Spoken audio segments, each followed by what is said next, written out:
Ladies and gentlemen, this is very interesting. You have PolitiFact saying, well, we're gonna say it's mostly false that William Barr said the Inspector General report now makes clear that the FBI launched an intrusive investigation of a U.S. presidential campaign on the thinnest of suspicions.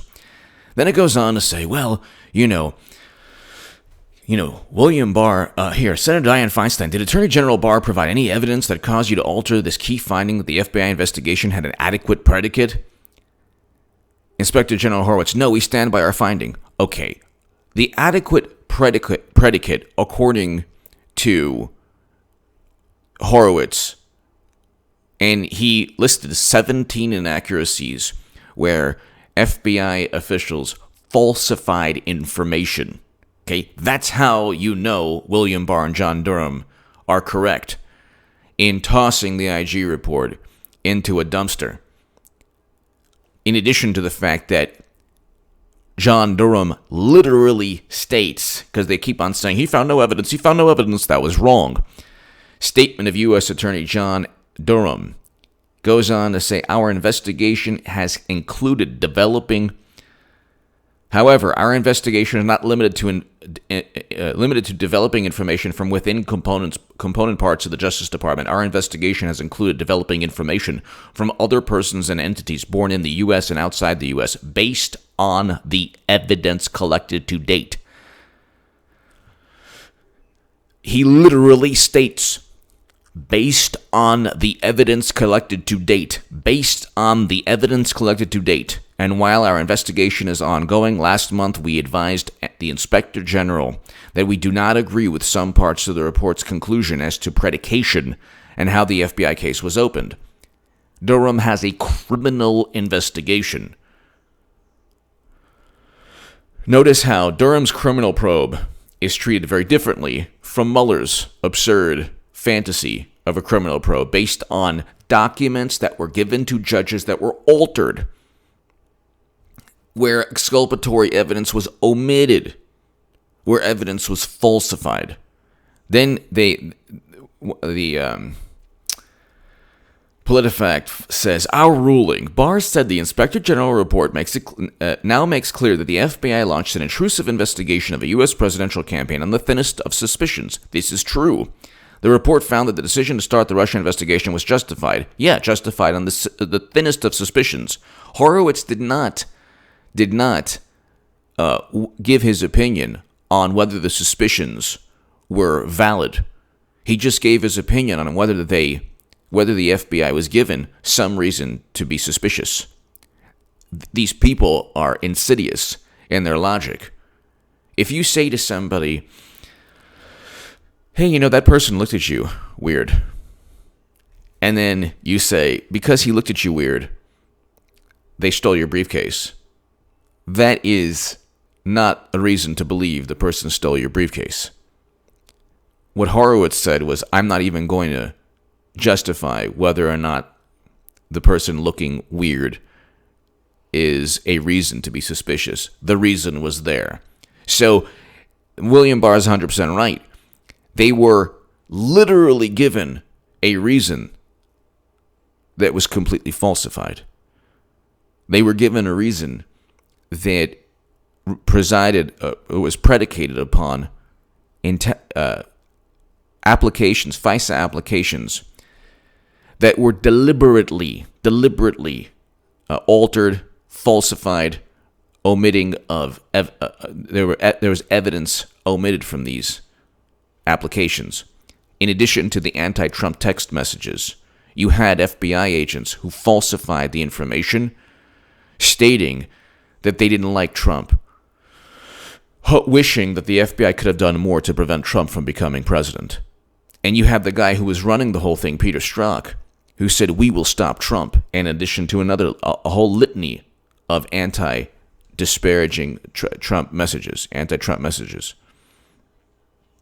Disparaging, demeaning, insulting messages of not just Peter Strzok and Kevin Kleinsmith, but a whole bunch of other agents. You had the people in charge. The testimonial evidence is right there in the form of text messages. But Horowitz said there was no testimonial evidence. The testimonial evidence was right there. This is not like Clinton's. So then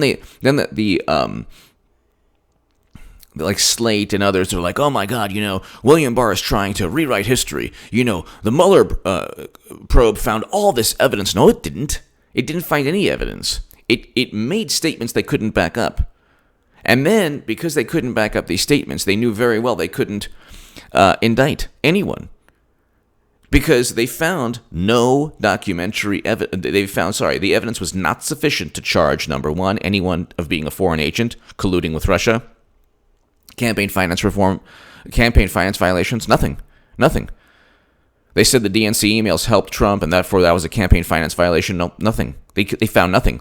The legal statutes, they could not correlate. They could have correlated with Clinton, 18 U.S. Code 793F. They didn't. Why? Because Peter Strzok literally removed references to gross negligence, which is what Comey initially stated Clinton was, engaged in gross negligence, not extremely careless. So, you have a situation where they gamed the system with Clinton. They tried to game the system with Trump. William Barr and John Durham are there to clean up this corrupt, nefarious system. And just look at John Connolly at the FBI, and look at the FBI agents who engaged in it. This is in Boston. Durham put away John Connolly, the FBI agent, for 40 years. He's going to come out when he's 98. And it wasn't just, he wasn't alone. Connolly wasn't alone. There's a whole bunch of FBI agents who were working with criminals, alongside tipping off criminals, engaged in the most heinous behavior. And it was certain agents at the top of the Boston FBI, along with John Connolly, who either eventually served prison time or perhaps got away with it. Who knows? But John Durham got one of the top agents sent away to the big house. John Durham understands how bureaucracy works, how governments work, how governments can. He understands how they can simply hide behind their posts. And so when you have the IG report with very vague statements like, well, we couldn't find any evidence, John Durham has evidence. He said, based on the evidence we've already collected. And also, the issue is this whole charade didn't take place with only people who worked, only United States citizens. It was the Democrats and Comey and the intelligence agencies who set up and framed Carter Page with the use of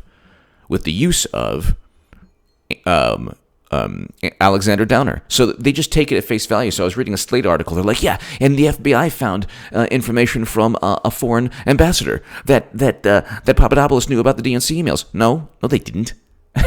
Why? First of all, why would you trust a foreign ambassador? Number one. Number two, they didn't verify the information. They just said, the Alexander Downer himself might have known about the DNC emails prior to anyone, because he had no evidence that Papadopoulos had told him about the DNC emails, nor did he have any evidence that Mifsud told Papadopoulos.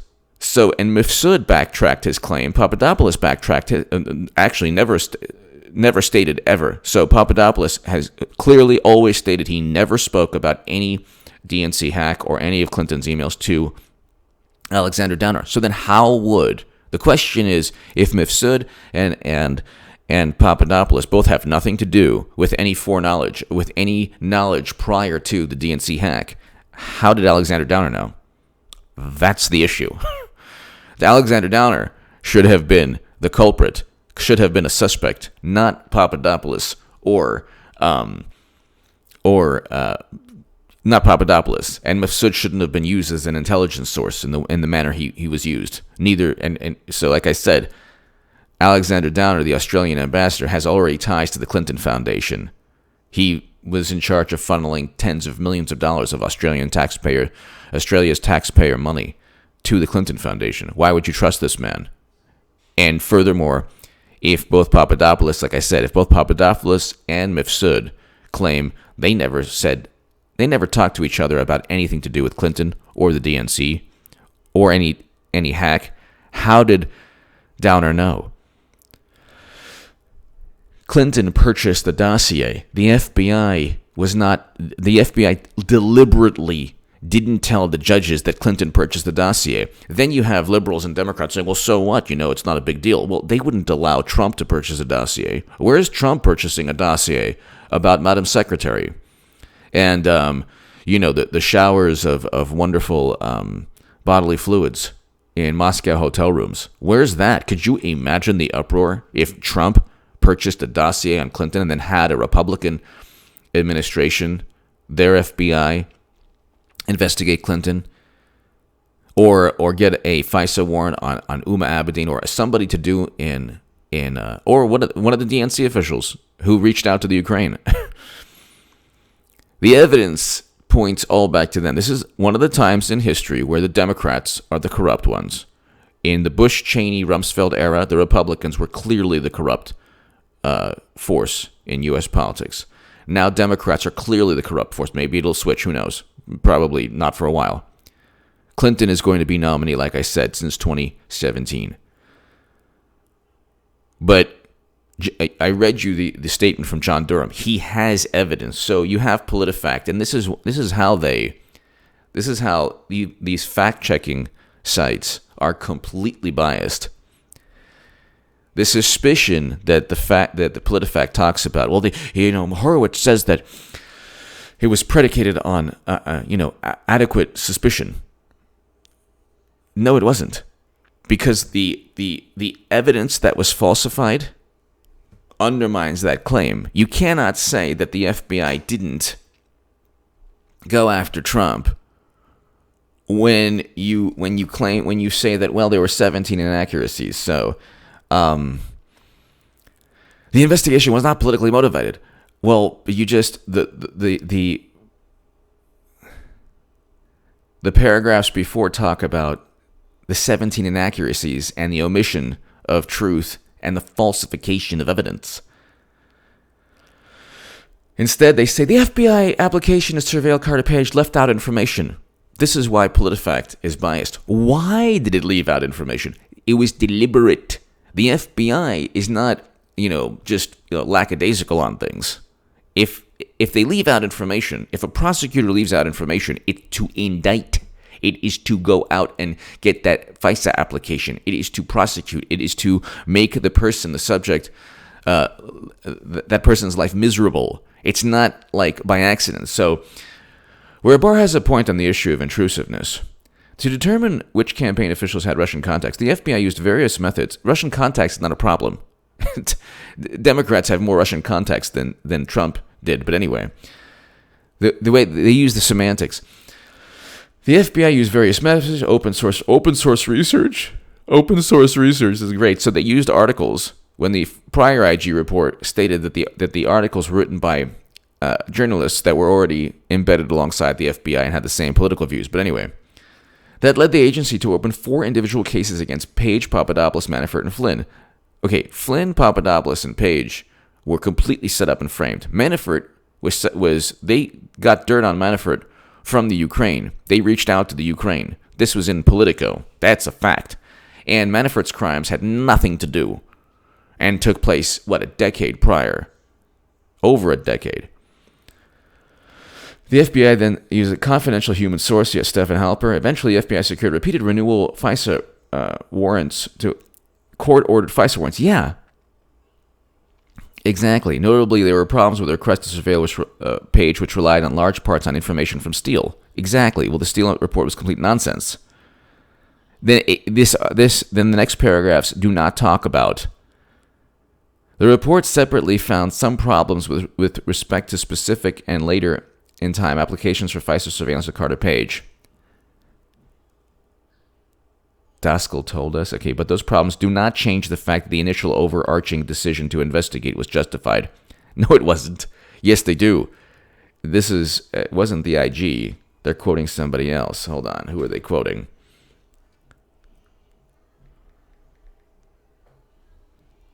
Oh, a law professor. They're quoting a law professor who is not almost certainly not wearing a MAGA hat. So they get then they do not change the fact that the initial. No, I disagree with the law professor. Of course, it changes the fact. You don't investigate somebody based on applications for the investigation that are completely fabricated, altered, omitting exculpatory evidence, and falsified. That's deception of the judges. That's deceiving the judges, and you don't do so unintentionally. It's deliberate. They gamed the system. The FBI does what? Brennan, Comey, Clapper, all of them. The intelligence services do that all the time. We sent hundreds of thousands of Americans away from millions, 2.5 million served, away from their families. Okay, thousands lost their lives.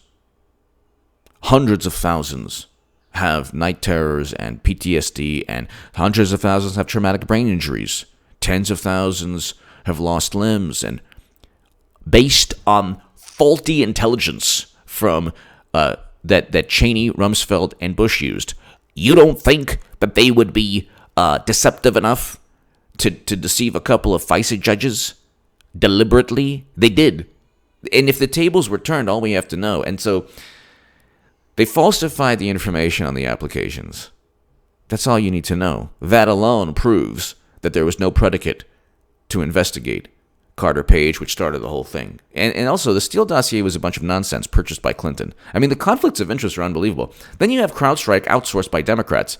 Flip the script. Would they allow a tech party outsourced by Republicans? Never. Give me your thoughts below. Check out H.A. Goodman's other channel right this second. Thank you.